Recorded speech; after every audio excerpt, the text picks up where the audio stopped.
show.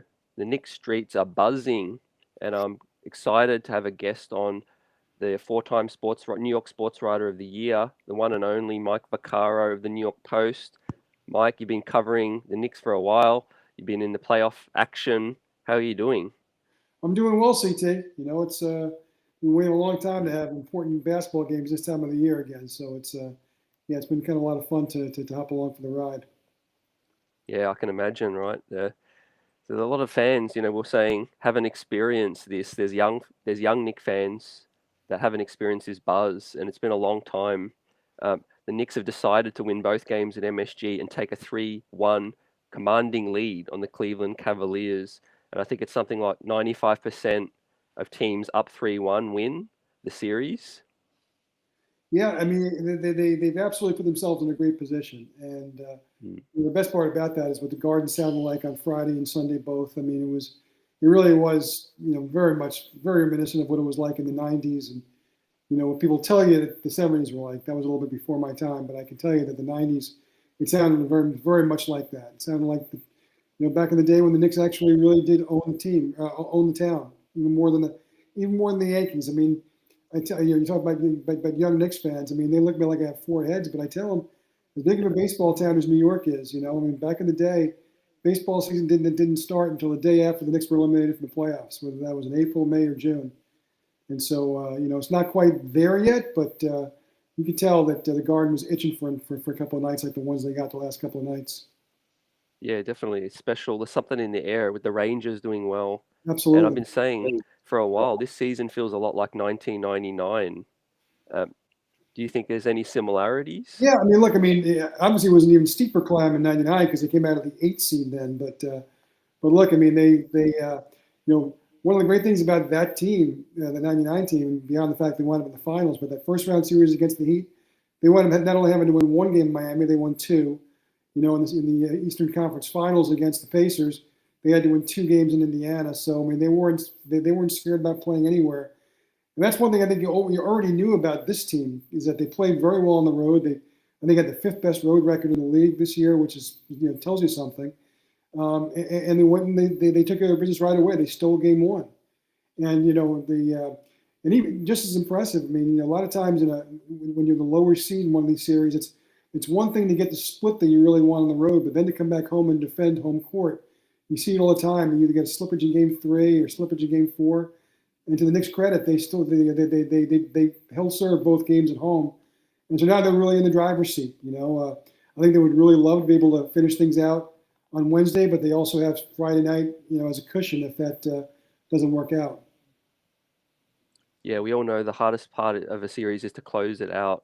But speaking of the last two games, game three, game four, you've been in the Garden a lot.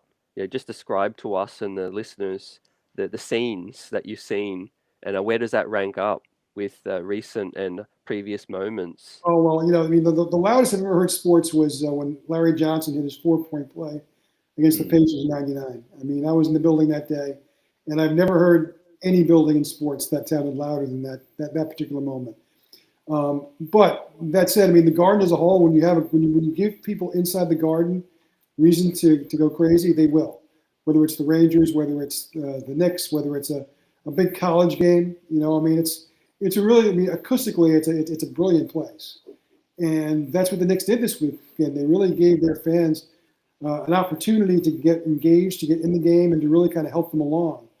And it was terrific. I mean, it really was.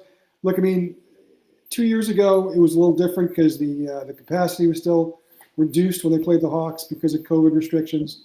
10 years ago, when they had that great Carmelo team that won 54 games, they were pretty engaged. But there was almost a sense that it was, that it was built on sand almost. I mean, I remember, the first couple of games at home against the Celtics in that playoff series was pretty loud, but it wasn't beyond belief. And the Pacers series, the Pacers came in and stole game one right away. And there's a different sound inside the Garden when it's desperation as opposed to optimism. That may sound weird, but it's when the Knicks are playing well and they're ahead in the series, and like they were here, it's a different kind of sporting sound in New York, even more so than old Yankee Stadium or old Shea Stadium or even Giant Stadium, which would have 3 times as many people, but the Garden has just the acoustics that make it so loud. You can understand why it's a hard place to play if you're a visiting team. Yeah, exactly. It's something so special about that place. And even opposing players always say, for Knicks fans, it becomes cliche because we keep hearing it. LeBron James, Damian Lillard, all these players say they love playing in the Garden, but not a lot of them get to experience playoff basketball, the Yeah. Garden. And there's another level that the place can go to. And then the scenes on the streets. I mean, you would think that the Knicks have won the series already or, gone further than they have. That speaks to how long it's been for us fans that have tasted some, tangible success. So true. And yesterday on my trip from the press box to the elevator, it took about 10 minutes because the fans were just crowding in the corridors, Oh, going downstairs screaming, "Let's go Knicks, let's go Knicks," and screaming defense even after the game was over. And look, that's the best of it. Look, I mean, I say this all the time. As a sports fan, most of the time you eat a lot of mud. You do. I mean, it's not easy being a sports fan. Not everybody has the kind of run that our friends up in Boston have had the last 20 years, where every team has been good every year. Mostly, sports is about disappointment. Occasionally it's about bitter heartache. And every now and again, you get a team that can really rally around and really makes you feel good. And when you get one of those teams, I mean, you just want it to last forever. And that's what these Knicks fans, they've waited so long for a team like this again. And it's just obvious that they want to enjoy every second of this, which they can. And look, they've earned it. Guys like you, CT, you spend a lot of time watching a lot of lousy basketball. So this is the payoff. You don't get a lot of payoffs as a sports fan, and this is one of them. yes, most definitely. And now this series itself, is there anything that surprised you heading in? My prediction was Knicks in 6, Mike. I thought we would steal one on the road in the first 2 games, but I didn't expect it to be game 1. So, yeah, has anything surprised you so far? Something surprised me. Look, I mean, I think the fact that they're 3-1 up, and really Julius Randle has played, one good half. Now it was a good half to play one good half in because he gave him 16 points in the first half of game 1, which really helped put them in a position to where they were able to pull the upset that day. But certainly the 2 games at home, it was very disappointing. I think he wound up bench the whole fourth quarter in game 4, which is very out of character for Tom Thibodeau. I mean, Thibs isn't averse to benching guys who aren't playing well, and he really wants to go with the guys who are going well. But usually it's 2 exceptions. I mean, Jalen Brunson is going to play as long as he's breathing. And really, Randle is a guy who, And Hart. no matter how well the team is playing in his absence at the early part of the fourth quarter, when he's usually getting his 5 or 6 minutes of rest, he usually comes in, not usually, always comes in with 6, 7 minutes to go and plays the rest of the way. And that was so surprising. I mean, Julius never came in yesterday. What was encouraging was, A, that the Knicks were able to extend the lead in his absence and with him not playing well at all this weekend. But also, the TV camera caught Julius, really engaged and into the game, not sulking on the bench, which is something you really like to see, because he really is a team leader, and the other players in the team really do feed off him. And when he's being a team guy like that, that can only help. Yeah, most definitely. That was really, really important. Obviously, it was the surprise for me last night as well, that him riding Obi Toppin and Barrett had it going, and we'll talk about Barrett in a minute. But yeah, Tibbs's adjustments. To me, that was something we haven't seen, Mike, and that was surprising in the moment. Fans have always been asking, when push comes to shove, could Tom Thibodeau make the hard decision for the betterment of the team throughout the regular season? We hadn't always seen that, but last night we did, and he had a lot of trust. I think he's built trust in the players have built trust, like Deuce McBride, RJ Barrett, Obi Toppin. How did you see that move and the adjustments Tibbs has made? I'll tell you what. I think that if you go in point by point, who has the advantage in the series, I think you definitely give a huge check mark in the category of coaching to the Knicks. I think that Thibodeau has coached circles around Bickerstaff. I think he's made every adjustment, not only game to game, but half to half, quarter to quarter. Made some great in-game adjustments. And I just think that Bickerstaff really hasn't had an answer for him yet. So I think that what Thibs has done on a lot of levels has been really superior work. And he's a guy who's very polarizing in this town. You get just as many people who want to see Thibs fired as want to see him win Coach of the Year award every year. But that was certainly great. And I do agree with you. I think that I think that this team responds to him now. It's been interesting to see. I know there was a poll recently that said that the NBA players, he would be the guy they at least want to play for, and yet the guys who play for him generally swear by him. I think a lot of it is that from the outside he may just look like he runs too tight a ship or something, but he really is. He doesn't strike you as a player's coach, but he really is. I mean, the players, he's really on the side of the players. I mean, he stands up for the players. He certainly never rips his players.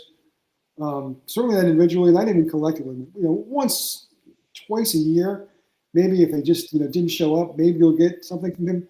But I mean, I think the players appreciate that. I mean, they appreciate that he's kind of their line of defense, against the criticism from the fans, and the media, and whatever else you have in New York City. And so I think I really do think they have a really good synergy between the players and the coach going on right now. Yeah, there seems to be that push for success. A lot of players that didn't favor Thibs as a coach they would like to play for, maybe fear being pushed. And a lot of professionalism. There's a lot of professionals team. I mean, Jalen Brunson. I mean, he leads the league in adjectives and superlatives. I mean, but the one thing that just strikes me, he's just a professional basketball player. I mean, everything he does is done properly. It's done well. It's done accountably. And Josh Hart's the same way. And yes, of course, where's the common thread there? They probably learned that in college, where Villanova was really as good a finishing school for how to play in a professional manner as you can, in a successfully professional manner. But up and down the roster, I mean, even a guy like Derrick Rose, who now is little more than a mascot, he's a guy who's really been important in terms of being there for the younger players, and really has accepted his role, which is hardly any role at all, not only faithfully but also with good humor. I mean, there were a lot of I mean, I would think he's got a very good chance of being a Hall of Fame basketball player, given the early part of his career, his college career. He's in the Hall of Fame. I'm not sure how many guys who have a Hall of Fame resume would enjoy the fact that he's kind of treated like a walkout now, where the fans are chanting his name at the end of blowouts. Exactly. He's got good humor and good spirits, and he just seems happy that. I think he realizes that he's kind of close to the end, and if this is it, he might as well be around a winning team, and I think he likes it. And so when essentially the guy who was the 12th guy on the team, regardless of what his career reputation is, I mean, when he's got that kind of an attitude, it's hard for anybody else to kind of cop an attitude, and so that's great to see. And look, I mean, you see a guy like Deuce McBride who gets a little burn yesterday, and played great, made a nice shot. I mean, he is a ferocious defender, and I wouldn't be surprised if one of these games, even when they were at full strength, if he winds up, I know Thibs has been really married to that 9-man rotation, but if he's a guy who really needs to just be shut down for 5 minutes. I mean, Deuce is such a great defender and such a tenacious defender, and you can really see him when the 5 minutes he was guarding Donovan Mitchell yesterday. It was something to watch, just how tenacious, how serious he takes it. And I think Thibs really appreciates that. He appreciates any of these guys who are just ready to play, even if they don't often get their numbers called. Yeah, and I think Deuce will be called upon in a Milwaukee series, or should we get there, and we'll talk about that. But Randle and Brunson have been the leading horses throughout the season. Now Randle, had a good game one, solid game one. I think they don't win that game without Randle. No, you're right. Yeah, but I think the jump shot, we ride or die with Randle's jump shot in this matchup, because there's Jarrett Allen, there's Evan Mobley, and the spacing isn't as good. And I think last night when the spacing opened up, that opened the door for RJ Barrett. Yep. Now you wrote a great column. I feel like it was definitely RJ Barrett's finest hour as his career continues to go in the league. But he's been so polarized. So did anything surprise you with what you saw with RJ? Well, look, I've been an RJ guy from day one, and and it's funny because there was a time when that was the definite majority opinion. I mean, last year, ironically enough, since we're talking about the series, I know when the Donovan Mitchell talks heated up, I had suggested that the Knicks, if they were so adamant about not giving a huge haul of draft picks, that if it was going to cost them RJ, they may want to think about it. I didn't say that they should trade him, but I said it's something they might want to think about. When I wrote that, it was kind of like back in the day when the Mets traded Tom Seaver, there was outrage, filling my inbox, which was actually nice to see. That's how popular RJ, was coming into this year. I mean, obviously, Jalen Brunson, I think, is by far and away the most popular Knick right now, and that's through no fault of RJ. But RJ, again, I mean, I wouldn't say he struggled this year, but I mean, The thing is, I mean, he was so young coming into the league, and he made so many strides going from his freshman from his first year to second year to third year. I mean, at some point, the leaps and bounds are just going to become small steps, which is, I think, what happened to RJ this year. He had his moments. He also had his scuffles. But it was so important because he played so well in Game 3. And, this, CT is a longtime watcher of RJ. The thing that frustrates you about him, even if you're a supporter, is that a lot of times he plays great on Tuesday, and then on Thursday, it's a different player. What was great about what happened on the weekend is that he backed up Game 3 with an even better effort. And I mean, look, I mean, people, sometimes you hear the groan in the garden when he starts lining up in 3. Look, part of his game is that in order for him to get those lanes, I mean, he's got to show he's going to shoot the 3, even if he doesn't make it. So to me, I mean, he rarely takes a bad 3 once in a while, but they all do. I mean, that's just part of the NBA now. I mean, everyone takes a lot of 3s. Not all of them are going to be, a coach's dream in terms of shot selection. But by showing him how to take that, it doesn't allow you the defense to slough off. And so that, that's where he uses his quickness to get around bigger guys. And, especially yesterday, I mean, he was just very clever under the basket, very tough. And it was just a great finisher yesterday. I think it was 8 out of 12 from 2-point range, or 9 out of 12 or something like that. And it was really terrific to watch. I mean, he was really, and look, I mean, that's really the difference in the series. I mean, the rebounding has been something, and that's kind of a team effort. Also, Josh Hart. But I mean, you got to credit the two big guys because look, I mean, the tandem of Robinson and Hartenstein is just such a unique look. I mean, look, I mean, on paper you would say that the Cavs bigs of Mobley and Allen should have the advantage, and maybe in an 82-game season across 82 games they do. But in this season, in this series, the Knicks' two centers have really stepped up and performed great on both ends of the floor, and they both do different things. I mean, Hartenstein's a little more polished of an offensive player, but Mitch is a guy, you throw a ball near the rim, he's going to get it. And he's got guys who like to throw the ball near the rim, and RJ and Brunson and Randle, they all love to throw alley-oops to him. And of course, what he does on the defensive end is just huge because he gives them a real sense of rim protection. And it's just it's not something that I think anybody really thought they would have that great an advantage of, and they really have had a distinct advantage, despite the fact that the Cavaliers have the two players with the greater reputations. It really was a typical RJ game where he went 0 of 6 from Right. deep. But like you said, he was basically like 100% at the hoop. And after later in the show, I'll take the viewers through his shot chart. But getting looks at the rim, which is big. But yeah, RJ, the biggest strength I've always felt that he has is the ability to bounce back. Yes, he's a bit too inconsistent to take that next step yet, but I think that it lies with the shot. I think once he figures that shot out and just can get it to where it's 36%, 38% at some point in his career, and that's on him to work on in the summer. And that's the thing he will, man. And the one thing about RJ that even his detractors can't deny is that he's a worker. I mean, I know that's why Thibodeau loves him. I mean, because he works. He's always working on his shot. He's always coming to practice early, staying late, coming in on his off days, working. He's a worker. He's a grinder, and that's why he's been able to get to where he's gotten, is because he's worked on different aspects of his game every year in the league, and it's gotten better every year, and it's starting to show. It is, yeah. It's for his finest moment to come in the playoffs, and he's stringing 2 good games. Let's see how he does on the road. Absolutely. Speaking of the road, got to get your thoughts on Donovan Mitchell, and obviously take you back to the offseason where the Knicks, in your opinion, did Leon Rose make the right call? And how have you seen Donovan Mitchell's series? Just 11 points last night. Was there anything the Knicks did? I know Darius Garland took over. Yeah, I mean, look, I think they've done a great job on him. I mean, obviously, he got his points in Game 2, and he got his points in Game 3. Mitchell did. Look, I mean, right now it's hard to argue that Leon did the wrong thing, right? I mean, especially if they want to close the series out. That's going to be a very small, quiet minority of people who are still clamoring that they should have done that. But they've done it to protect. I mean, the problem is that he's a guy that you just know at any moment can break out, and that's kind of the reason why you want to end this series while you can, at the earliest possible point, just because you just know that he's lurking, and he has the kind of game, and he has the kind of swagger, and he's exactly the kind of guy who's like the perfect villain for the Garden. And yep. I know as a Knicks fan, you think to yourself, I don't want to give this guy an opportunity to come back to the Garden and suddenly have his signature New York City moment at the Knicks' expense. And so that's why it would really behoove the Knicks if they could to close it out on Wednesday night. And it's also why I think that, if you're a Cavs fan, you really still feel like, okay, yeah, I mean, it's not going to be easy. But again, and I keep going back to this, whenever he's on the floor, they have the best player on the floor. He hasn't played that way in all 4 games, but I think everyone would acknowledge he's the best player on the floor. All due respect to Jalen, and all due respect to Darius Garland, but Mitchell is the best player on the floor, and if he's playing that way, then all of a sudden the equation is a lot different.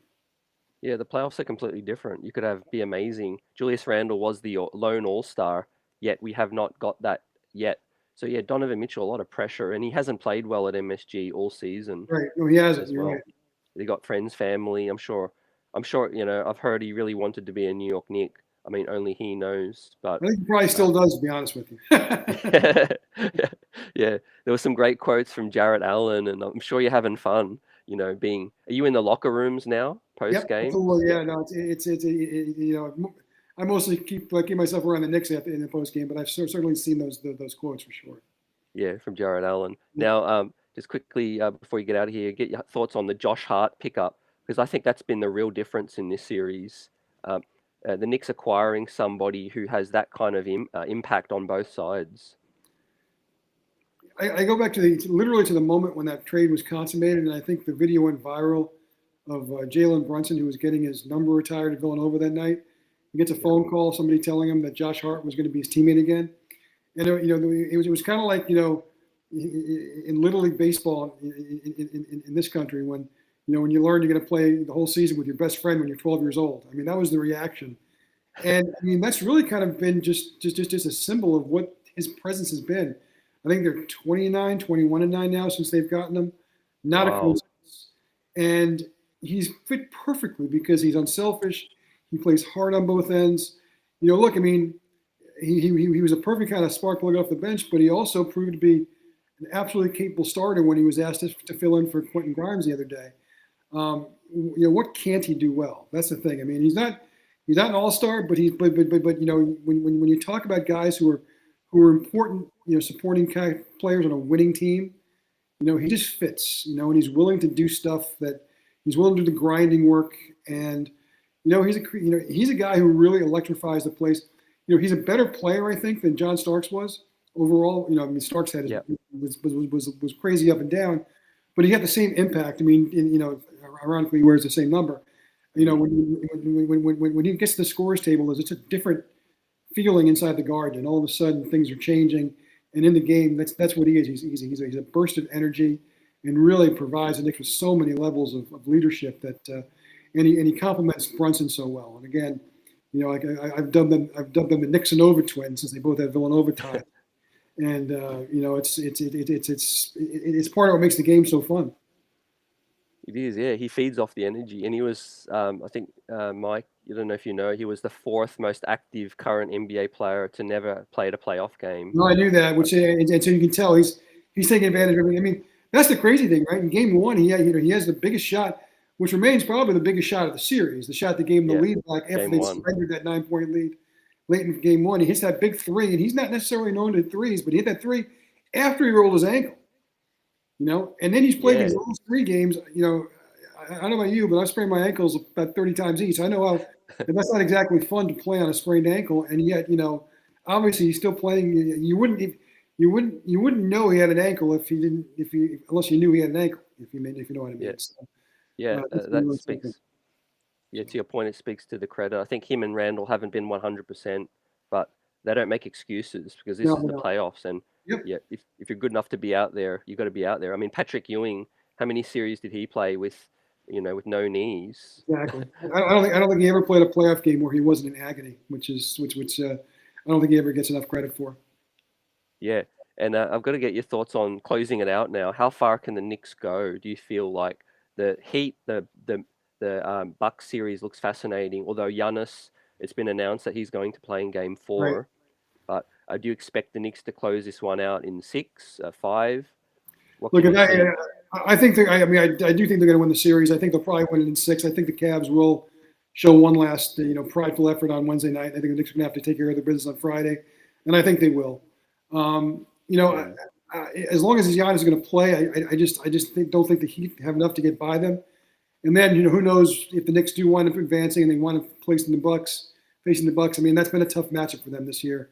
Giannis is Giannis, and that's going to be a struggle. It's going to be a lot of fun to watch what the games in the Garden are going to be like, though, because you would think that if they're in those games against the Bucks, that as crazy as the Garden was for these two games, it's going to be even more crazy for those games because now all of a sudden you're sniffing the possibility of doing something really special.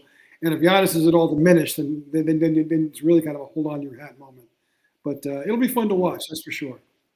Yeah, like what you just said, hold on to your hat, ladies Exactly and right. gentlemen.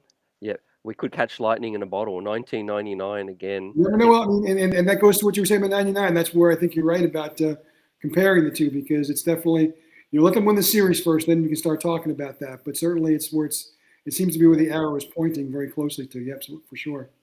Yeah, depth is the biggest thing in the playoffs because I feel like the Knicks can have 3 players out, Mike, and still have a great chance to win any game. Yeah, I Whereas, agree with you. the Heat are down Tyler Hero, Oladipo, and it kind of seems like that's the wind taken out of their sails. Exactly. Yeah, because then all of a sudden that's thin. That's a thin lineup right Yeah, now. And, if the one thing the Knicks would have definitely if they ever were fortunate enough to win this series and then face the Heat, they have a longer team for sure and a deeper yeah, team, and that's going to matter yeah. going over 7 games. That's one thing I think people overestimated with Cleveland throughout the regular season. They probably didn't feel like their depth would crumble as much as it has. How many players have become unplayable? Yeah. How much do the Cavaliers wish that they had Kevin Love now? Hmm. Oh, You know. that's interesting. Did they get anything for Love, or was it a I mean, buyout? nothing of any substance. And the fact is that there was a lot of talk, remember, at the deadline that they were kind of inquiring about Josh Hart, too. Now, think about this series if that guy is on the other team, right? I mean, Oh, that's a so game changer. it really is. I mean, for both teams. So, that's why if you're a Knicks fan, I think you have to like where you are. Nothing's guaranteed and anything can happen still. But, I mean, it's, if you're going to be anywhere after 4 games other than a sweep, you'd rather be up 3-1 for sure. Yeah, definitely. And it's exciting. Knicks fans, appreciate Mike coming on. You can follow him on Twitter, follow his work with the New York Post. Like I said at the top of the show, 4 times New York Sports Writer of the Year, friend of the show, friend of Mark Berman also. And Absolutely. Mike, That's pretty what's good. ahead for you? Are you heading to Cleveland? I am. I'm heading there in the morning, so I'm looking forward to see what Rocket Mortgage has in store for us. Yeah, again. But yeah, have fun. And hopefully the Knicks can close this one out soon. And then we continue this long playoff run and we can talk again. Enjoy it, CT. It's been good talking Yeah. to you. Thanks, you too. Take Enjoy, care. Mike. All right, we'll Thanks. do. Ladies and gentlemen, Mike VACCARO, the New York Post. The streets are well and truly buzzing right now. The Knicks are in rare air now, leading the series as the underdog in true New York Knicks style right now. As like we said in 1999, could we match up against the Heat? You guys let me know. We'll continue to talk about RJ Barrett's huge performance, as Mike and I discussed, which was RJ Barrett's finest hour as a New York Knick these last 2 games. 19 points in game 3, then backed it up with an even bigger performance with 26 points. Got his chart on screen there. He missed all 6 3-pointers, but in a true RJ Barrett fashion, was living at the rim. But this time, I felt like he was really, choosing his shots wisely. And I think like I said to EJ last night in the post game, check that out. I said with Julius off the floor, it opens the spacing up. And I feel like RJ Barrett and Brunson together, and the way RJ Barrett runs with the bench unit does create a lot more spacing. So, yeah, with that said, salute to the chat, the best fan base in the biz, rocking out on this fine evening after the New York Knicks sweep the MSG games now. And they're in a situation where they're going to close this series out. It's a matter of 5, 6, 7, but 95% chance of winning this series now. Like Jalen Brunson said, you got to respect his leadership. And I feel like Jalen Brunson is all about business. He said that we cannot take this situation for granted. We haven't done anything yet, and we got to close this thing out. Yep. Jay Dragon says, I'm far from an RJ fan as anyone who knows me, but with that said, let's hope that this continues and maybe he'll be on the team moving ahead. Right. Yeah, look, something's to be said for stepping up and handling his business, in the playoffs, I mean, we've only been into the playoff twice in the last 10 years, fam, and not many few players have stepped up. So, 22 years old, definitely been polarizing, RJ Barrett. But I think he's going to start to figure things out based on the last two games. Right? It takes a young player some time to figure things out and know when to get your shot, where you can get your shot in the playoffs, and all of those things. Knicks won today. What's good? Let's take care of business Wednesday and rest up to make this ECF run like 1999. Yep. You said it. Yeah, let's close this thing out. By far, for me, the most impressive thing would be closing this series out in 5. Like a Wise said, a gentleman's sweep. Yep. And blessings, congratulations, belated happy birthday to the one, the only Jay Boogie right now. He's got his anthem, the playoff anthem, buzzing right now all over MSG, Garden Vision, and media outlets nearest you. Jay Boogie's on fire with this situation. Appreciate you. Salute, salute, salute. Jay Boogie. How we feeling with this? No doubt you're buzzing. Now, Vaughn, salute. Mitchell Robinson, yep. And I Heart giving Allen a good old fashioned whooping. You said that. Uh, I predicted Mitchell Robinson as one of my 2 players to watch in this series to give the New York Knicks the edge, and he's delivering. He's delivering like your local postal service, and he is taking care of his business. I think he's definitely living up to that contract. And salute to Mitch, right? He's been an absolute beast so far off the offensive rebounds. Yeah, Wise spelling it out. Right, the Cavs got to win 3 in a row, and the Knicks are winning a fake series 6-2 on the season already. So it's very, very, very unlikely the Cavs can even come back. But we do got to seal the deal, first and foremost. Yep. The streets are blazing. Yep. Nice one. Danny, salute. How we feeling after this? It's been a long, long time since we've been in this situation. Buzzer beaters always here. Salute. We need to win Wednesday. That would be perfect, but I'm not sweating it. If we do got to close it out in front of the world's most famous and the best fans, that'll be okay as well. So we're going to get the Cavs' best punch. I think, every game there's adjustments, game to game adjustments, no doubt. But I do feel like we're ready. We've got the depth for all these adjustments, Who knows if Quentin Grimes even gets back?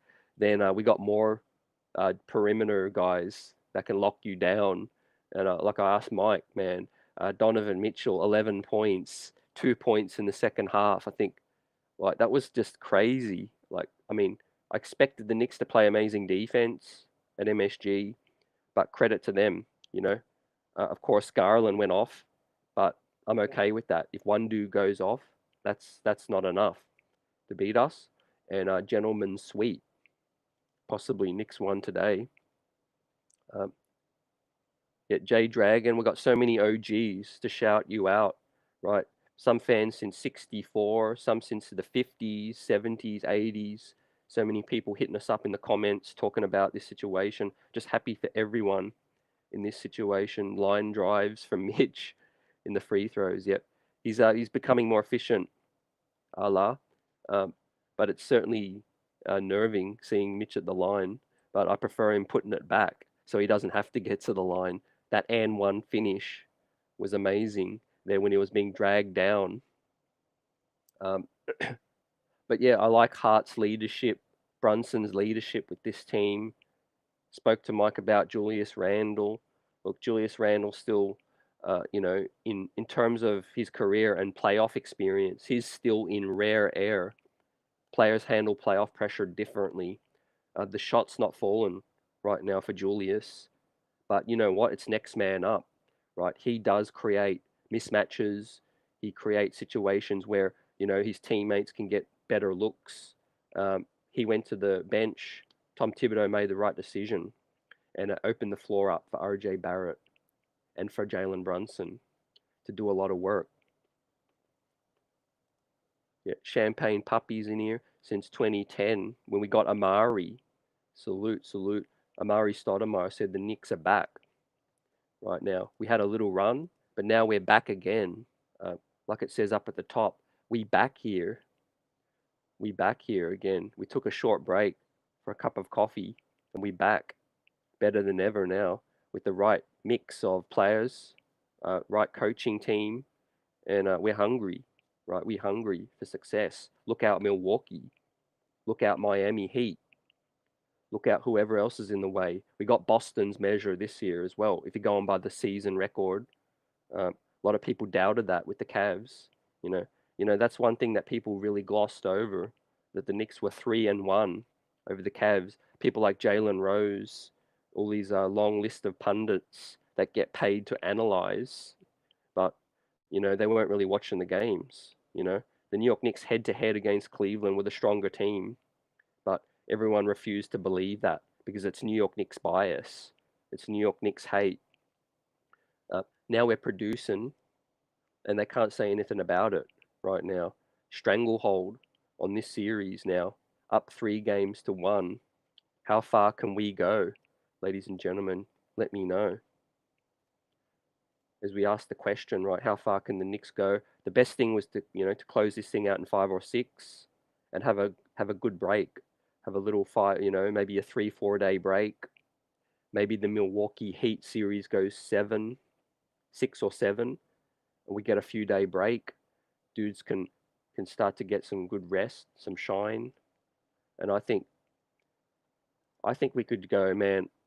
You know, I think we should just dream and go as far as we can, because you know what? Every season has a mind of its own. And when you make the playoffs, right, you have that great opportunity, that counterpunch, like a big heavyweight underdog coming in. All it takes is one knockout punch. And the New York Knicks have a lot of players with a big right hand that can come in and cause a disturbance in the matrix. And I think you know, they thought Spider Mitchell, they thought Garland, Mobley would be too much. We've basically reduced them to being ineffective. Let that sink in. In the words of Ron Cleveland, you know, we're making Cleveland's role players unplayable. They're, they're not even able to hit the hardwood. And then all-star superstars like Donovan Mitchell being ineffective as well. So it's crazy, right? Yeah, David, we can win a chip. 100%, right? We're moving closer. That's the main thing. If it doesn't happen this year, we're getting closer. We're getting closer and closer and closer. So that's a beautiful thing right there, fam. Now we got RJ's chart on screen. We're going to look at a few other Knicks charts on screen. The next guy we'll look at is Jalen Brunson, because he's proven it in the playoffs, but he's proven it time and time again. And he's proven it all over again for us and the New York Knicks. Now, yeah, Brunson's chart on screen there. Not as many looks in the paint last time. He was living in the paint in game 3.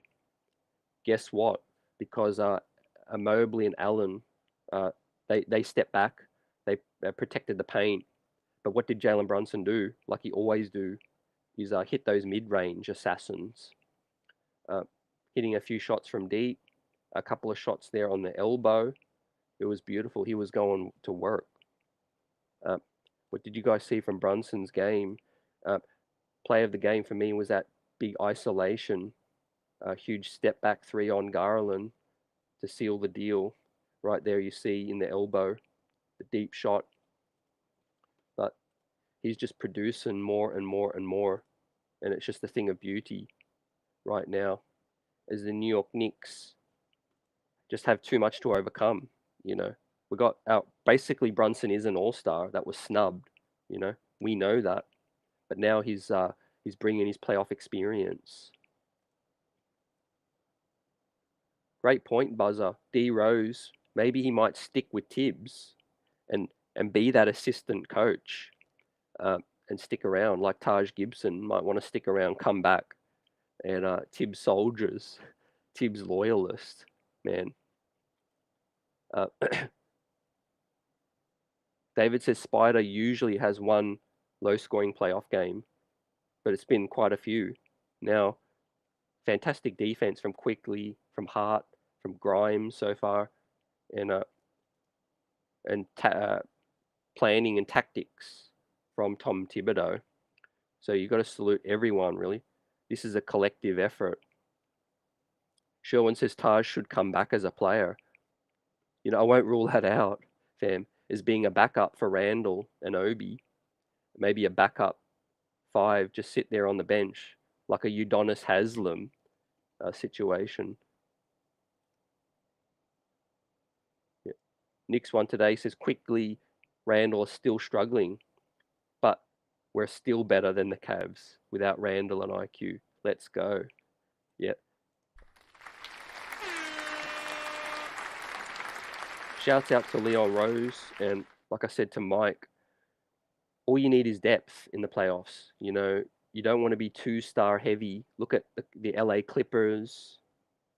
Look at the Bucks when Giannis is out, how beatable they are. We cannot underestimate how important it is to have depth on your team, because we could go a game without RJ, Grimes, and IQ playing, and we still have Hart stepping in, right? We still have guys like McBride that step in. Obi Toppin can step in when their number is called. That's the best thing about this team, man. And I know there's a lot of debate. You know, the Knicks did not make the trade, or Danny Ainge didn't trade Spider to the New York Knicks.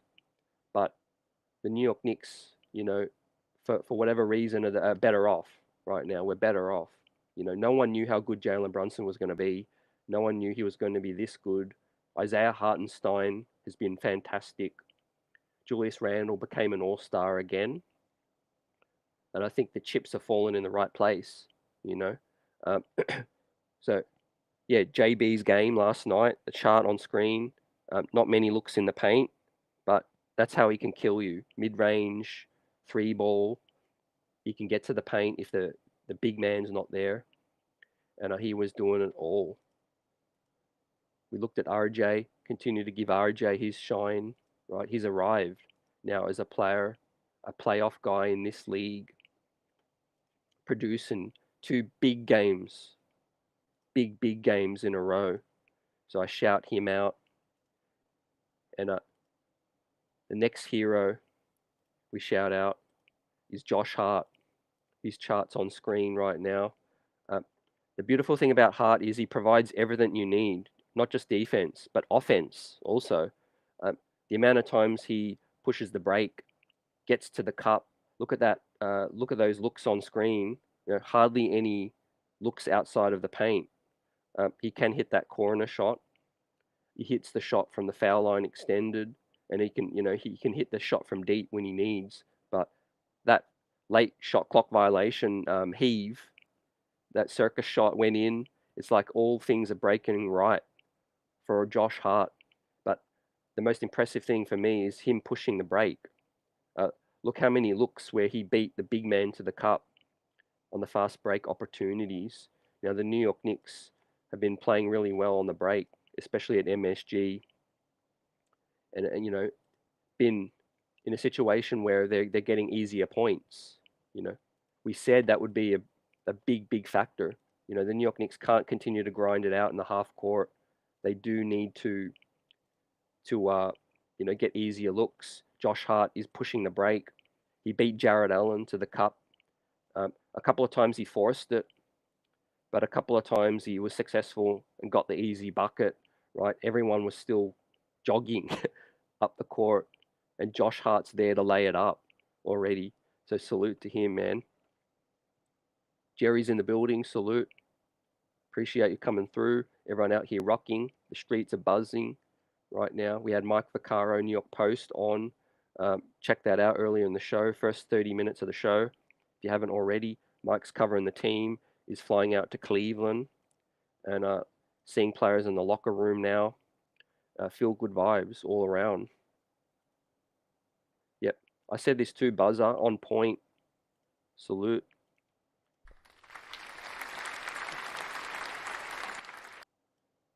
Like Deuce McBride was a huge part of why this season turned around. Tom Thibodeau, reduced the rotation based on need. Our defense was floundering, and it was the right move. Deuce McBride came in and got our identity back on track with defense, picking dudes up, playing tough, all of that. Really happy he's getting playoff minutes, situationally, but he's there when we need, and it's the strength of this team. I keep saying it over and over, is the next man up mentality, right? Remember Mitchell Robinson missed time this season. People even forget how long Mitch was out. Mitch was out like 4 weeks or something. And Isaiah Hartenstein, next man up, stepped up, was amazing this season, stepping in for Mitch. Our defense really did not regress much.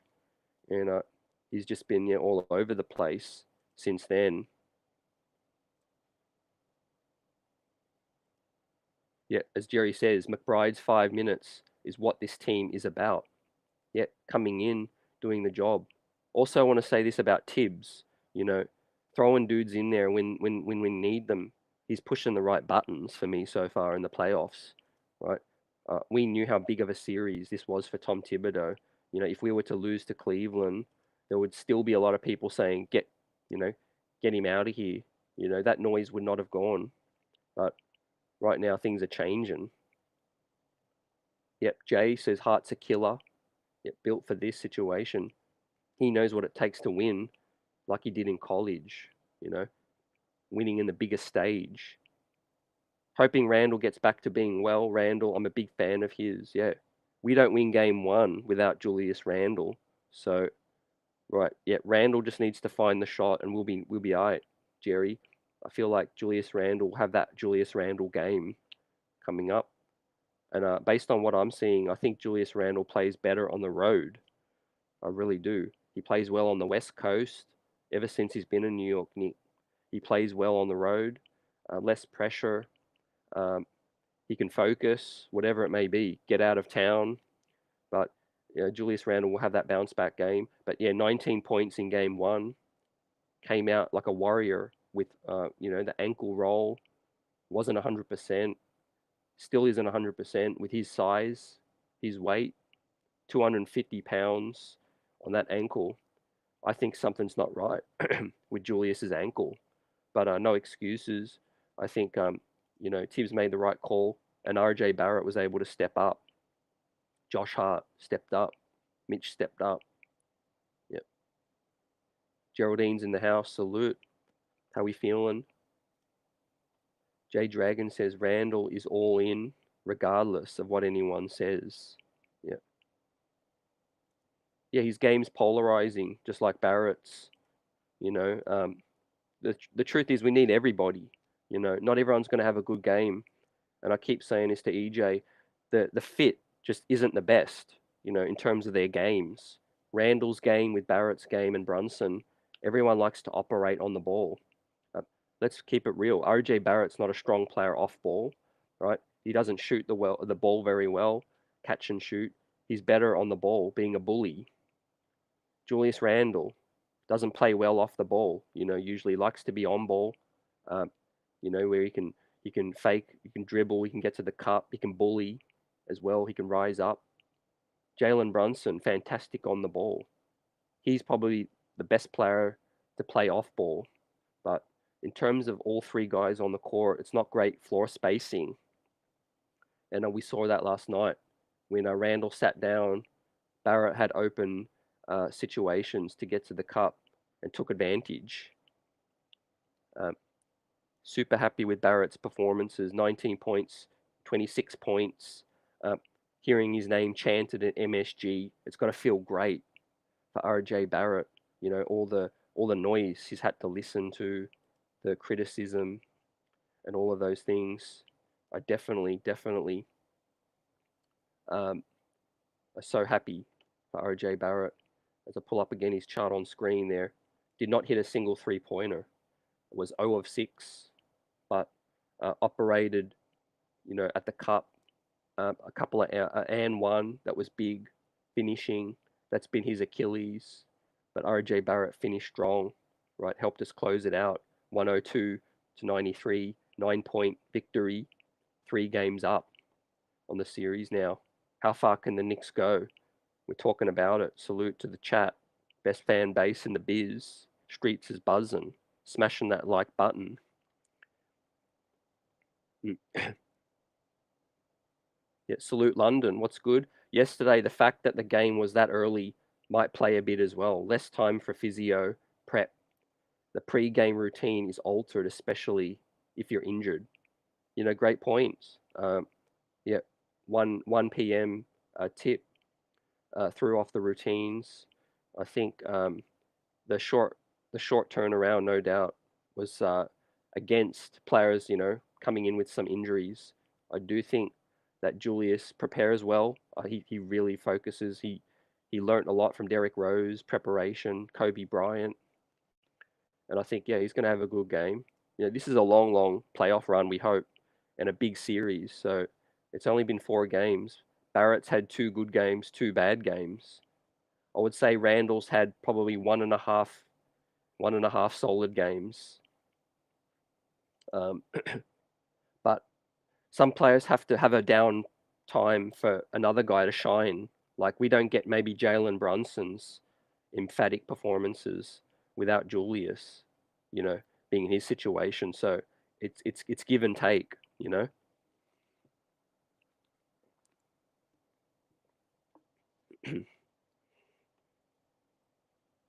Let's go, Joey. Salute. Yep. Mr. Nixon says, yeah, Randall's straight bully, but at times he shoots too many threes. Yeah, definitely. It's a matchup where they've got Allen, they've got Mobley, who's very mobile, and can clog the paint. And I think he's done okay so far. Like I said, he won us game 1. See, for me personally, and other people might be different. I respect that, but I can't criticize a player all the time. If you're not going to have a great performance every night. Look at Donovan Mitchell. How do you think Cleveland fans are going to be feeling about a guy they traded everything for, who's 26 years old? They're supposed to be, he's supposed to carry them. He had 11 points and 2 points in the second half. Also, at least Julius Randle is an Iron Man and he plays well on the road, or can play well on the road. So the body language, the off-court stuff, to me is the more concerning thing. But Julius Randle's game, it's going to be all right.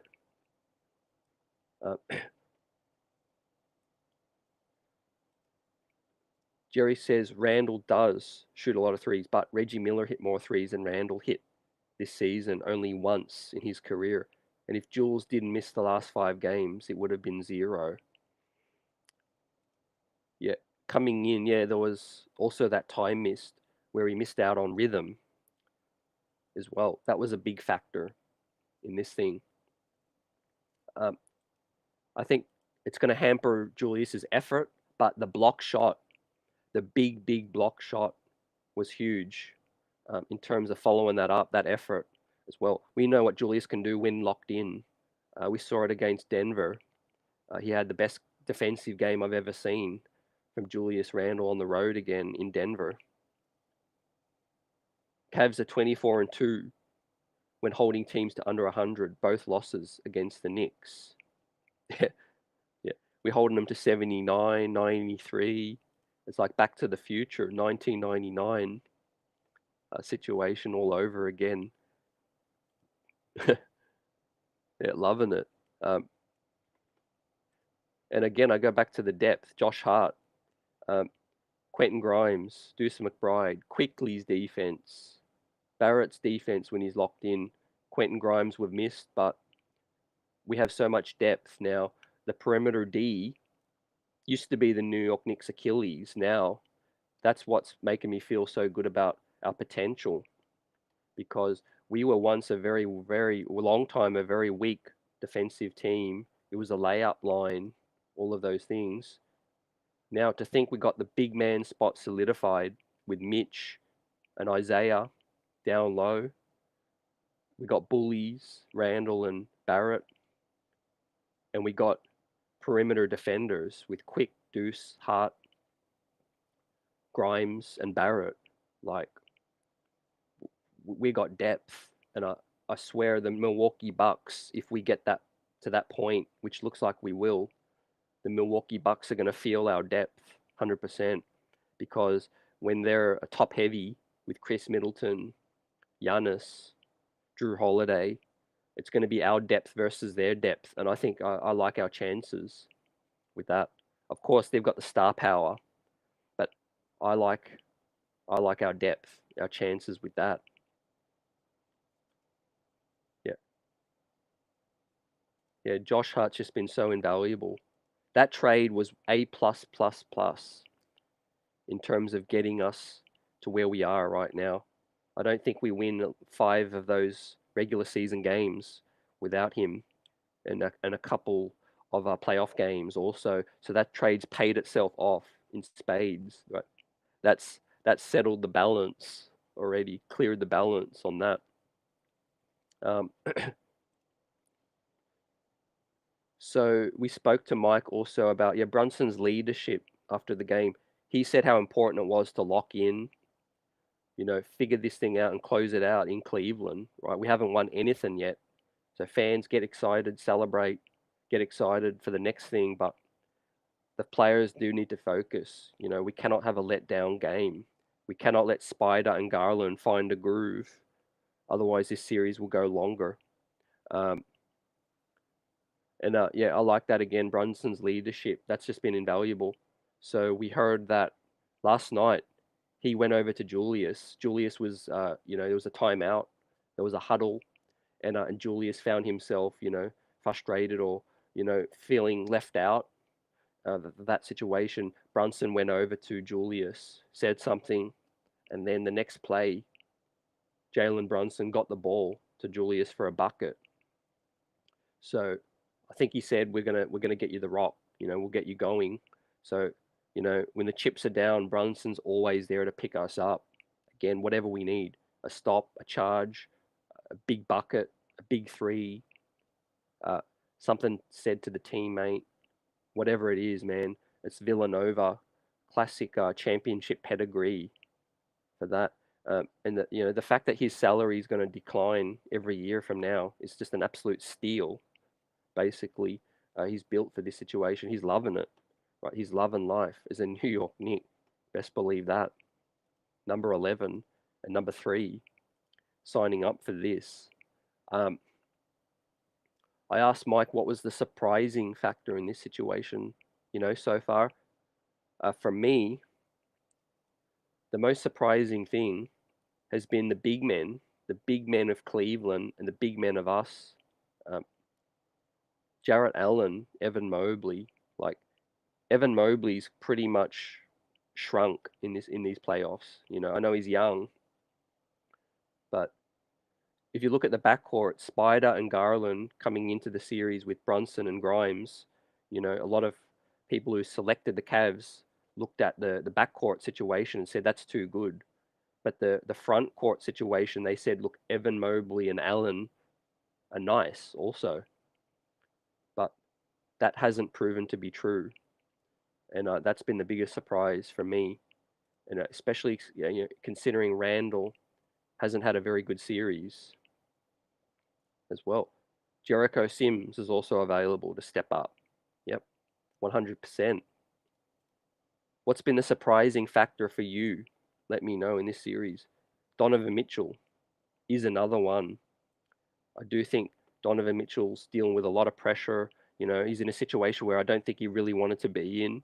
He's never going to say that, but he spent his whole life, adult life, in Utah since being drafted. Then he gets traded to Cleveland. He really wanted to be a New York Knick, but I said at the time to Berman, I said, Donovan didn't force the issue. You got to Ben Simmons, James Harden, that thing. If you want to be a New York Knick, you need to force it. But Spider just didn't force it, and he ends up going to Cleveland. Now they have a great season.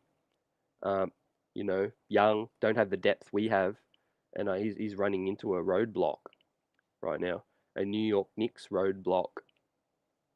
So that's been the biggest surprise for me, as well as the big man spot, is the play of Donovan Mitchell. We still haven't really seen that Donovan Mitchell game.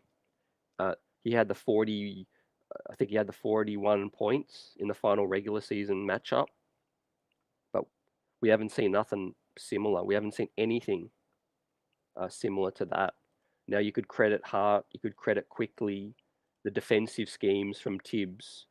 We always love giving credit to the New York Knicks, as well. It's not always the other player. It's what we're doing. Also, attacking him, attacking the matchups. But of course, Jalen Brunson again.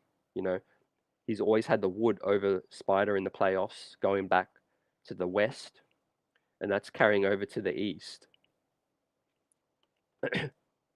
Buzzer asked us earlier. Let's talk about it. Is the RJ trade bait, clickbait talk over? I won't say nothing's over fully.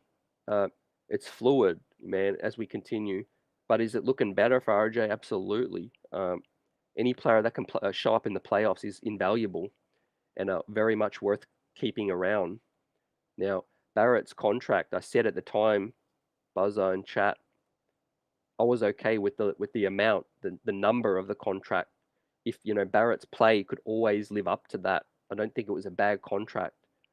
Now, one could argue, did the Knicks give the contract to him too early?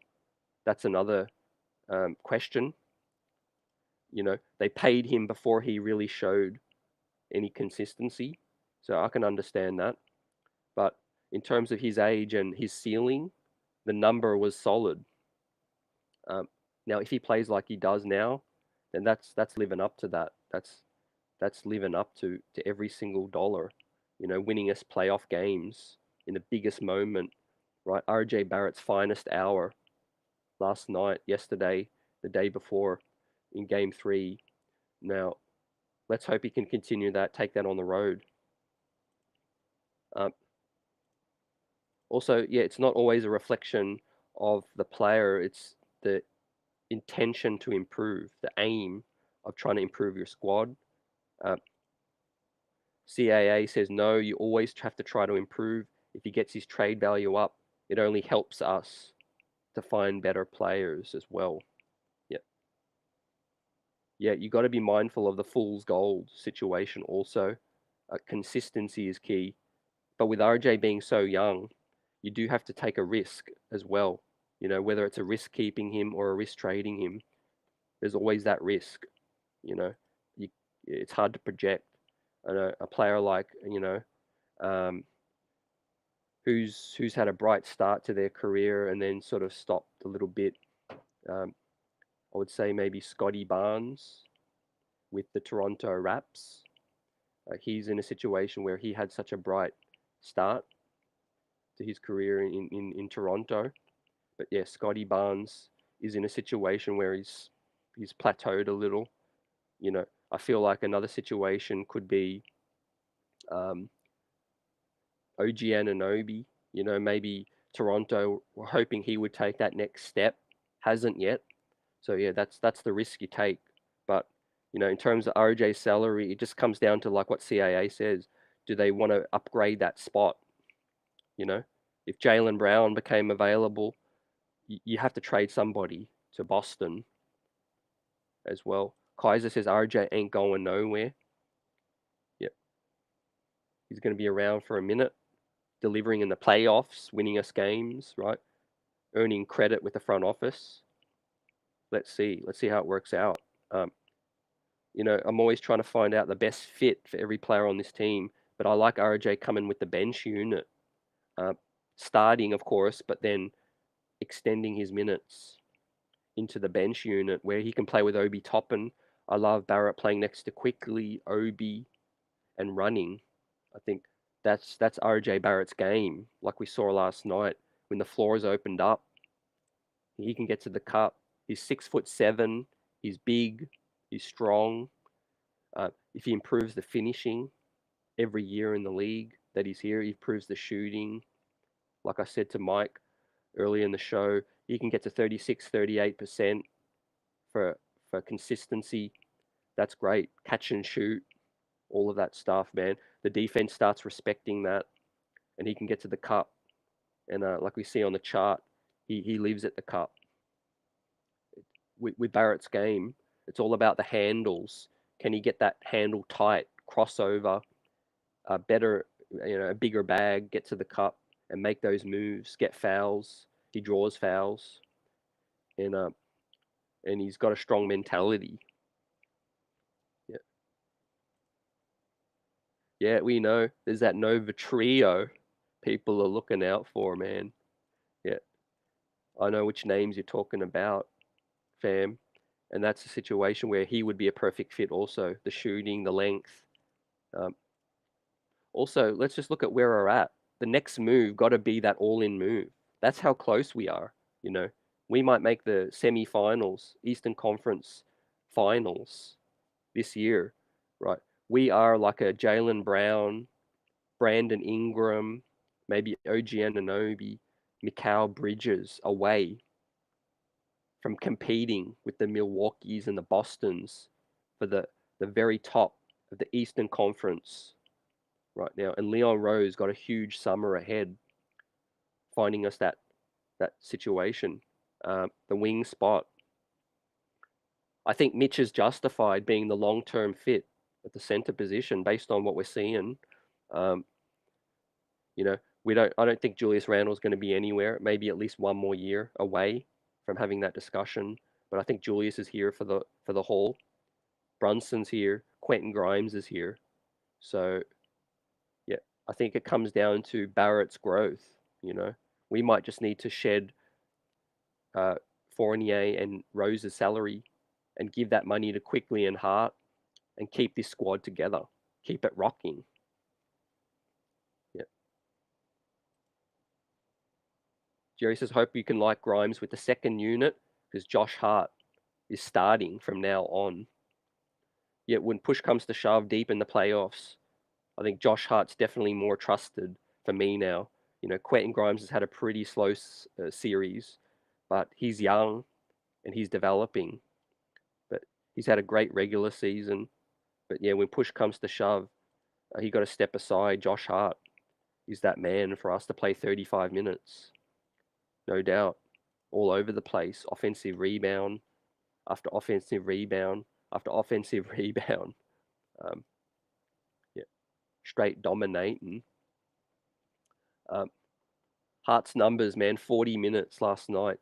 7 of 16, 1 of 4 from deep, 4 of 5 from the line.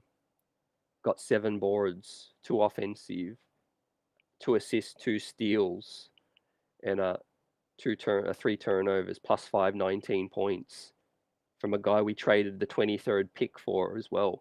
You sign up for that all day, every day, man. A dude who can give you almost 20 points, 7 rebounds, 2 steals, get to the line 4 times.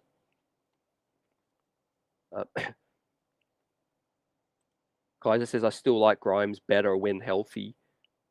No doubt Grimes' strength is the shooting. The shooting. We need that. We need the floor spacing 100%. I think in 82 game season, I want Grimes starting. I think it's just a matter of what you got to do in the playoffs. You got to make that tough decision. But, it's funny, Josh Hart's 3-point shooting's been okay as well. But we really haven't seen a Quentin Grimes game. And that goes back to me about how far can this Knicks squad go? They can go real far because we have not had a game where, Randle's been clicking with Barrett, with Brunson, with Grimes clicking, with IQ clicking as well. That's the dangerous, scary thought of how far can this thing go. We're trying to build consistency now. It's not easy winning on the road. Winning at MSG seems to be a cakewalk right now with the crowd, the atmosphere, the defense, the focus. But But being on the road with the crowd, it's the complete opposite. You know, we saw a Donovan Mitchell basically rendered to look like a bench player. I'm going to say it. Donovan Mitchell looked like a bench player last night because that's what it's like playing on the road. It's hostile. Yep. Yeah, take our money. It's going to be interesting to see how much that goes for, but Leon will fix that up, you know. There'll be some family dealings right there between Hart quickly.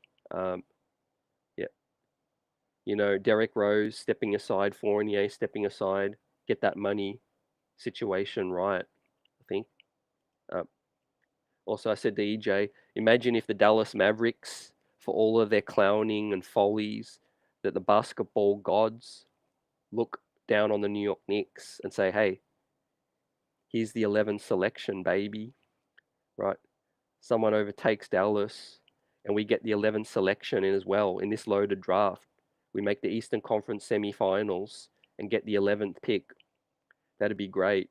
That would really set things up for the streets to be buzzing next season. But in terms of the Donovan thing, you know, we don't really need to revisit that too much. The Knicks absolutely made the right choice, whether or not it was like different factors, Danny Ainge being difficult, Cleveland outbidding us. I'm okay with that now, you know.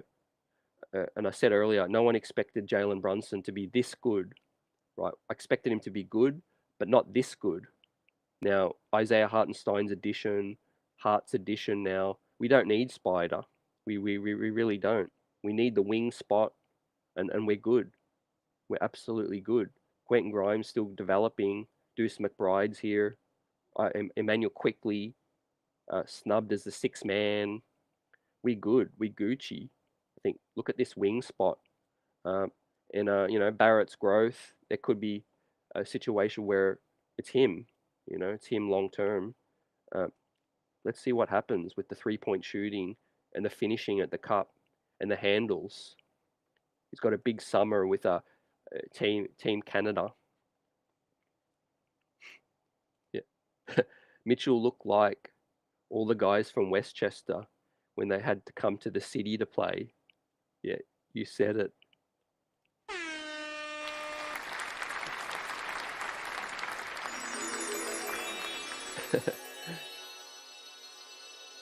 Yeah, shook ones. Absolutely. That speaks to the fit also. For anyone that wanted Donovan Mitchell next to Jalen Brunson, two guys that need the ball. Now, Darius Garland goes off when Spider's floundering. When Darius Garland's floundering, Spider goes off. But can the two of those guys coexist? You know, can they both ball out at the same time? That's the major question. You know, it's all good to have two bona fide ballers that look flashy with the ball, but only one of them can have the ball. You know, you need a guy like Quentin Grimes as a backcourt partner to be able to lock down, defend, pass the ball, dribble, drive, and rise up and shoot. You know, off the catch. So you can't have a team of 5 Kobe's. It's not going to work. You need some guys to sacrifice, and that's why Josh Hart, you know, is the perfect glue guy for that. Mike said it earlier in the show when we were talking. If Cleveland went in on Josh Hart, imagine if they got him. You know, imagine if it's on the other side. Josh Hart was on the Cleveland Cavaliers as the starting 3. This series would be so different.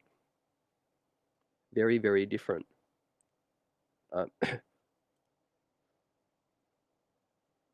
Besides the uptick in 3, this is exactly what Dirty thought Brunson would be, only better.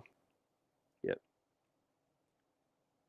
I knew he was built for the playoffs. You know, he's played deep in college, winning in the league, 4 years experience coming in. But yeah, I've been really, really impressed with his leadership. Still only 26 years old. His durability. Let's just leave all of Brunson's game aside. You got to appreciate a player that plays. You know, he's stocky, he's tough, he's strong, and he throws his body all around. He's smacked in the face, been hit the hardwood, but he keeps playing. He's been durable for the most part, apart from the hand. That was a freak thing. But man, Jalen Brunson, just a player that we're paying on a descending contract, able to be, able to be durable, man. Yep. Yeah, lap it up, B. Willis, salute. Yet we're in a great space as Knicks fans. Salute, salute, salute. 3 capital S's, you know what I'm saying? And also the capital S stands for the streets is buzzing. Shout out again, one the only Jay Boogie. Congrats. Happy belated birthday. And also, man, putting in work. Congrats on the anthem, the playoff anthem, officially dubbed from the Knicks. You could see that on all the socials as well. We lit. Yeah, we lit. Jay Boogie doing big things, man. Blessings, prayers up, and all of that. Man, we deserve this. It's just great to see so much shine being thrown around the Knicks and the Knicks community. Yeah, we go Heat, absolutely. I don't really care about the Heat succeeding, but I definitely want the Heat to get to the next round so we can knock them out. Best believe that, Jerry, and chat. Giannis is now expected to return, as we knew he probably would, but Jimmy Butler is not gonna go down without a fight. Jimmy Butler is gonna fight tooth and nail. Of course, they've still got the veterans, Kyle Lowry. They've got Bam Adebayo. It's a shame that Hero and Oladipo, what happened, but I think the Heat are still going to take them to 6 or 7, and I do think it's going to be a situation where it's going to be a bruising series, for everyone still. And speaking of a less bruising series, the New York Knicks head back to Cleveland now to try to close this thing out in Game 5. You guys always do a great. Where we can close this out. Listen, it's Cleveland, Ohio, and it's not the greatest city in the world, and I've been there way too many times in my life. Yeah, we go there for business only, and then get the heck out of there as well. Steal everything, steal their hearts in Game 5 on the road, winning another road game. Nothing would impress me more than Barrett having a great game on the road, quickly, playing well on the road. Hopefully Grimes is back. We don't know yet, but I think Deuce McBride will continue to get burned. Obi Toppin in Ohio looks comfortable. Got to give Obi more shine. 20 minutes, closed the deal last night. Was 2 of 5, 1 of 3 from deep, 8 rebounds, 5 of them offensive, 5 offensive for Obi. 1 assist, plus 11, and 5 points. That play where he kept the dribble alive, right? And a timely bucket, up 5 to put the Knicks up 7 was huge for Obi, right? His experience gained in college and in the league now, 25 years old. Obi's a player you can trust. You can now. Yes, he has defensive lapses occasionally. He's not the strongest defender, but he's definitely grown. He's matured now. And offensively, he can play in the half court. He's not just a fast break, leak out kind of guy. He can dribble. He can put the ball on the floor. He could post you up. He cuts really well. He keeps the ball moving, keeps the defense moving. He's just always bringing that energy. Always bring that energy like we need it. Yep. Rock and Roll Hall of Fame, Waffle House, that's it. Yeah. What do you guys think about Donovan Mitchell's future? Now we're, 95% chance for the New York Knicks to close this series out. It's looking very likely. What do you think is in store for Donovan Mitchell and Cleveland? I think he's, unrestricted after next season? Or is it the season after that? I think it was just next season. He's got, I think, 1 more year until that deal is up. Maybe a player option. I think he might have a player or team option after that. But I think he can become an unrestricted free agent very soon. And I think Donovan Mitchell hasn't been an unrestricted free agent his whole season, his whole career. And I think, Cleveland's built something quite nice. They did finish fourth. They got potential. If they can build some pieces around him, they definitely need to upgrade that 3 spot. It's kind of crazy. They selected Isaac Okoro and passed up on Obi Toppin. Let Obi fall. And Okoro this series, man, it's been difficult to watch for Isaac Okoro. They said he was our Jalen Brunson stopper.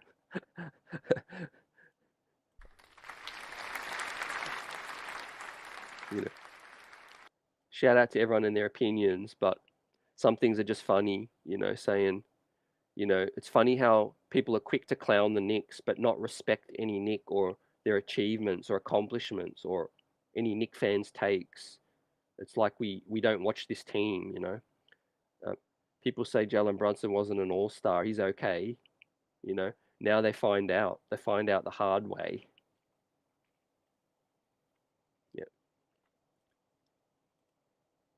I think Spider's out of there. I really do. I think in due course, he looks at the options. I think even the Miami Heat, Spider Mitchell playing next to Jimmy Butler would be a more desirable situation. They'll find the way. I think Spider playing, for the Knicks, even he'll prefer the Knicks over Cleveland. I think. I don't know if he'll go out west ever again. Maybe next to Tyrese Maxey in Philly. If James Harden skips up out of there, that could be a swap. But yeah, B says let's give Heart some flowers, and Brunson is doing what Donovan couldn't. Yeah, you said it. What he could not so far again. He's had the best of that matchup. I think Jalen Brunson been solid 3 games out of the 4. By far the best player in this series. Probably Mitchell Robinson been second. Maybe another Knick third. Maybe, I don't know if you could say Garland. Garland's had 2 good games, 2 really stinkers. So I don't know if you could have Garland third, maybe third, fourth. But players of the series so far would be Jalen Brunson number 1. It would have to be Mitchell Robinson number 2. Maybe Josh Hart number 2, actually. Mitchell Robinson number 3. So for all these clowns that pick the Cavs in 5, pick the Cavs in 6, the 3 best players in the series so far have been New York Knicks. Not even Spider, not even Garland, not even Karis LeVert. You guys give me your top 3, top 5 players of the series.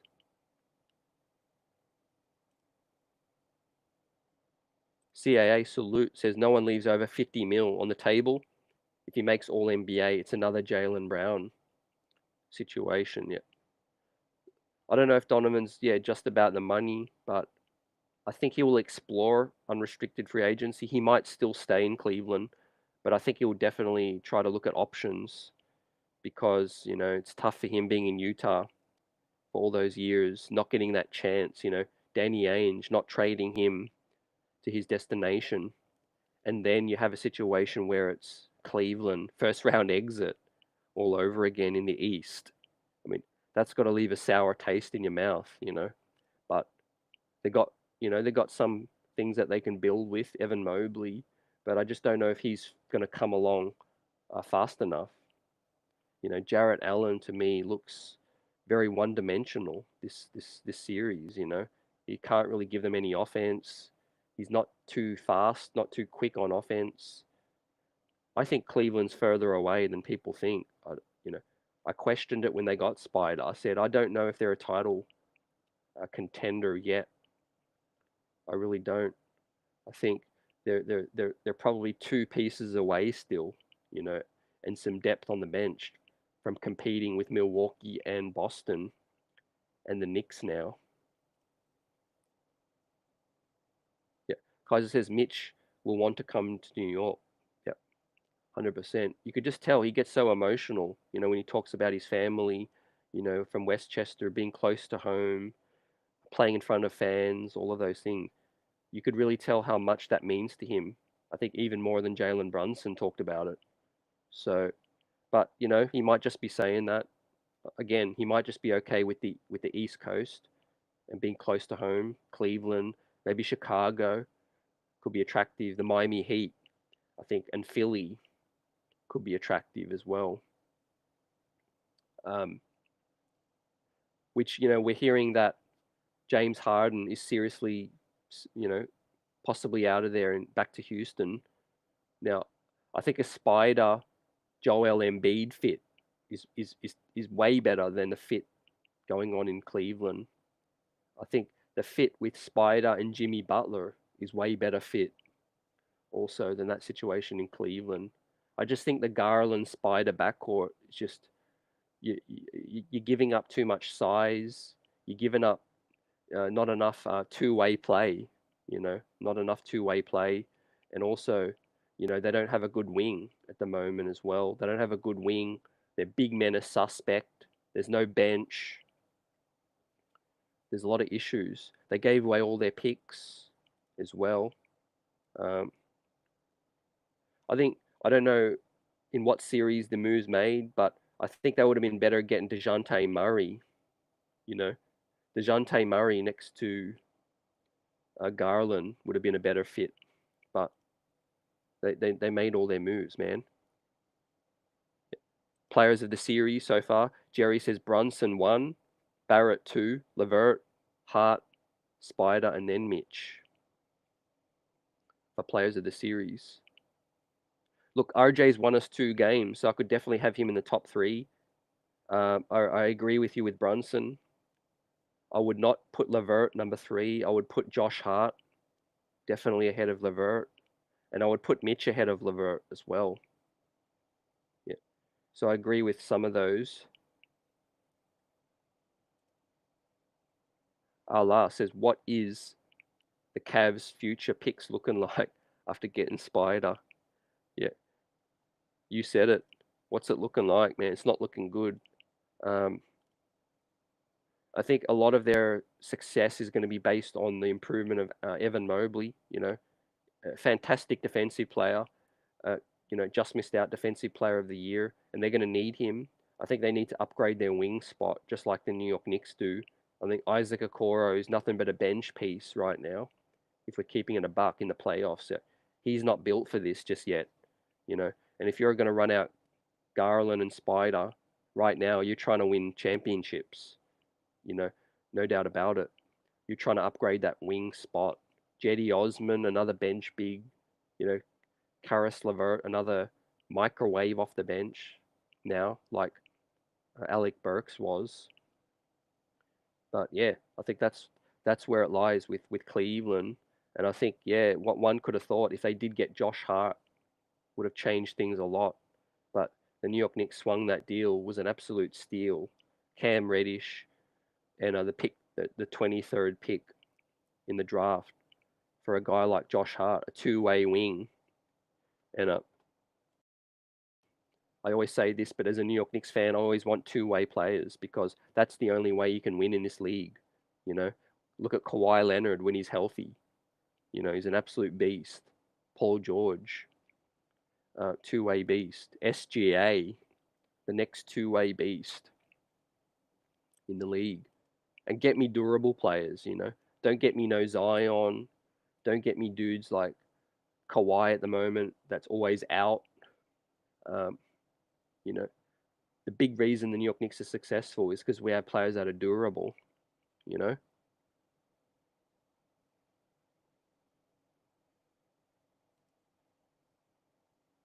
Rockets just signed Emu Doka, to replace Silas. Harden's going back to Houston. Yeah, it's a done deal, fam. I feel like, there's too much noise, too much smoke. I feel like that's a done deal. Yeah, they need that hard approach, to get Houston right. So what's happening in Philly? Let's see, man. They were so smart to get rid of Ben Simmons, but if they're going to lose Harden now, it's tough.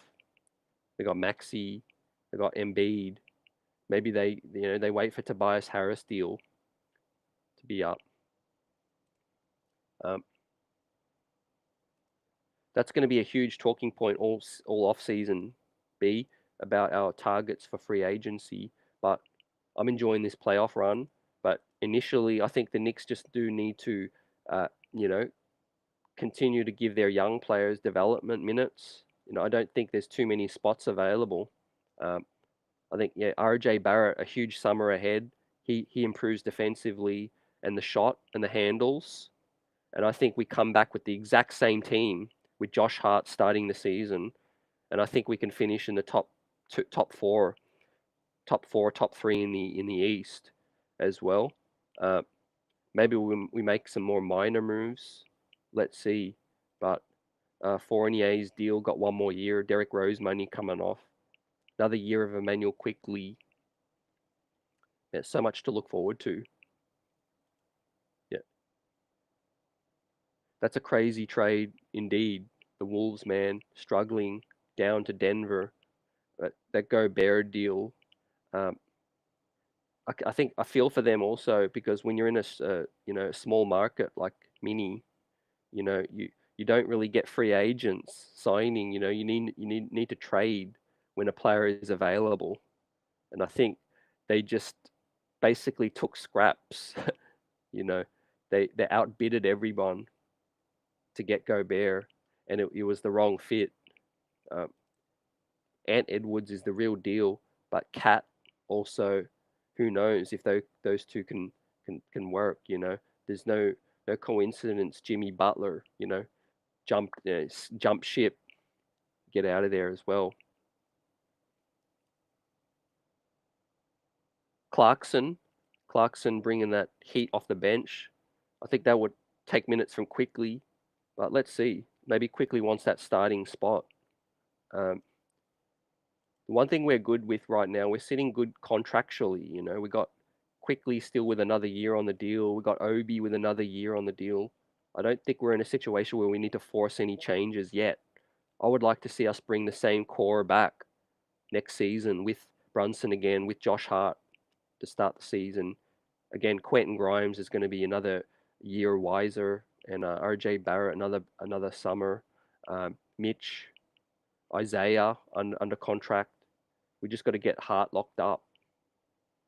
And one thing I would be open for is just playing Randle less minutes in the regular season. Play Randle 32 minutes a night.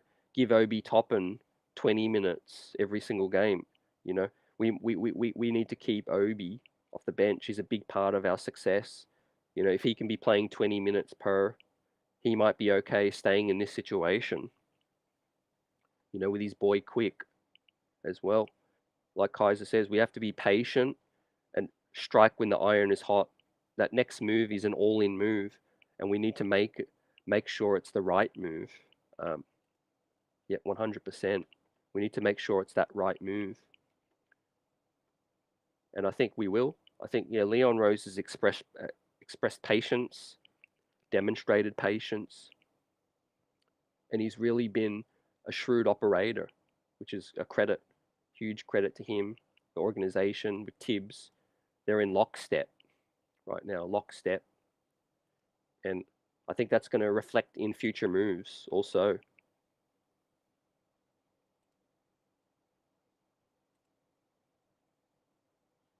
Who would I trade Randle for? I would only trade Randle for another, obviously, going all in. So, an Embiid, maybe a Brandon Ingram, maybe a Shai Gilgeous, those kind of dudes become available. But it definitely my preference would be a wing. If I'm trading Randle, then I'm keeping Obi. I'm keeping Obi as that power forward, and I'm trading for a wing. But I don't see it happening. I don't see it happening yet, unless this crazy deal comes out of nowhere, like from a deal from Washington, or a team that really badly needs a star guy. Yeah. I think Evan and Rose's salary is going to go to Hart and IQ, but maybe we can work out some kind of transaction and go over the cap with those moves. But I think we do need some money freed up. Yep. Yeah, what you get in Randle, he has his flaws, but the salary he's on, the value he provides, like Jerry says, you take the good with the bad, I think. Now, it depends how far we can go in the playoffs, but again, we don't win game one without Randle. He's a throwback to the 90s. I feel like he's got he pouts, he does have a temper, he plays physical, all of that. But some of those traits are what helps him succeed in this league also, in terms of his dedication to the game, his focus. He would have played all 82, let's not forget, if he didn't get that injury. Yeah, the front office has done amazing, like Kaiser Soze hits on, and in terms of being effective moves with Deuce McBride, Jericho Sims, finding rotation pieces from late in the draft. Rokas is still overseas. We could bring him if we need. I think Dwayne Washington, Daquan Jeffries look like they're going to be, solid players end of the bench guys. Isaiah Hartenstein, yeah, just been making fringe signings that have been amazing contributors on this team. I think moving forward, again, two-way identity. Defensively, we've been solid this season. Offensively, we've been great. Yeah, we continue to build. But yeah, a wing like Trey Murphy, 100%. Those kind of dudes, deadly catch and shoot guys, because next to Brunson, next to Juju Randle when he gets doubled, a lights out kind of shooter like Trey Murphy with length would be crazy, alongside Quentin Grimes as well. But the Josh Hart thing's interesting. I keep saying I don't know if he's going to sign for a huge bag to come off the bench. You guys, I want to get your thoughts. Do you think Josh Hart would be fine coming off the bench for his Knicks career? Let's say he signs for, I'm going to say 18. Let's say he signs for 18, 19, 20 mil for 4 years. For him, is he coming off the bench or is he starting? It's going to be interesting, man. It's going to be really interesting. There's a lot of different upgrades and moves we could make if we do want to get ruthless. But right now we all buzzing after a big game 4, 3 games to 1 up. I think there's a good chance we have a chance to close out in Cleveland in the fourth quarter. I think the game's going to be tight, and I think we could pull it out. But no doubt we're going to close it out at MSG because Cleveland has not won a game this season at MSG yet. They've had like 4 attempts, 5 attempts, I think, 4 attempts or 5 attempts at MSG, and they come up nada as well.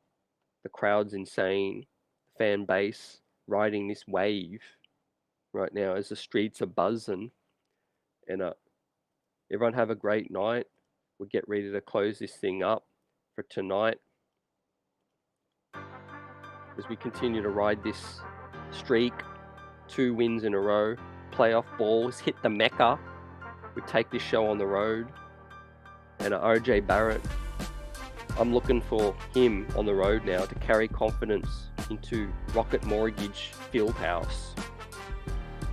And if he can put up another 15, 20-point game, help Jalen Brunson, help Randle, help us close this thing out, man, it's changing the landscape. Like Jerry says, step on their necks. Don't give them any hope. Yeah. Kaiser says it would not make Hart a starter. There's a reason. Yeah. He's been a backup. Same for Hartenstein. Yeah. They're good in backup minutes. Yeah. I'm really high on Quentin Grimes. Really am. He's produced in the regular season for the most part. But I hope he steps up in the playoffs. We need his floor spacing against Milwaukee. Definitely. different matchups, going to be different challenges. You know, Giannis out there. The Bucks are a different animal. But either way, if Hart's coming off the bench or he's starting and he's playing 30 plus, we're going to do this thing. Deuce McBride quickly coming in, and so much versatility. Now, we only had 15 assists, so our offense did get stagnant. So we do got to move the rock. We need to move the rock and get the defense scrambling. Play post up, back to the basket things, kick out, high, low, and I like the double screens that they ran RJ off. You know, get him easier looks, and I think he'll put up another 20-point game. I really do. You just got to find him, open up the floor spacing, and salute. Let's go. Salute to all the diehards in the building. Right, we close this series out. We get onto the Eastern Conference semi-finals. Right now, as the streets are blazing, in the words of the chat, smashing that like button. We're here and are having fun with this situation. And we'll catch you post-game on a Wednesday. Right, hopefully, when we're talking about the next round, how good does that sound? Peace, salute.